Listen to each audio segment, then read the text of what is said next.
পুজোর আনন্দে যেমন সকল মানুষ মাতোয়ারা, ঠিক তেমনই কিছু মানুষের মনেও আশা থাকে যে নতুন জামা পরে যেন পুজোটা কাটাতে পারে। যেমন ভাবনা তেমনই আমাদের কাজ। আমরা শুরু করে দিলাম তোড়জোড়। আগের দিন কেনাকাটা করে বেরিয়ে পড়লাম চা বাগান ঘেরা একটি গ্রামের উদ্দেশ্যে, যে গ্রামে আমরা এর আগেও গিয়েছি 3 থেকে 4 বার পুজোর জামা কাপড় নিয়ে। এই বছরও ঠিক চলে গিয়েছিলাম সেই সকল ভাই বোনদের কাছে। আর এখানে কিন্তু সব বন্ধু বান্ধবের পাশাপাশি অনেক ফেসবুক বন্ধুরাও সাহায্য করেছিলে, তাই তোমাদের জন্য এই ভ্লগটা স্পেশালি। সকলে অনেক অনেক খুশি হয়েছিল।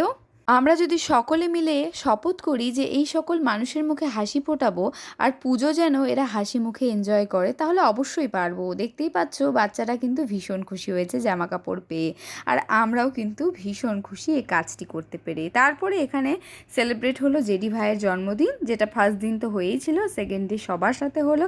নদীর মাঝখানে কেক কাটিং করে ব্লগটি শেষ করলাম। Bye bye.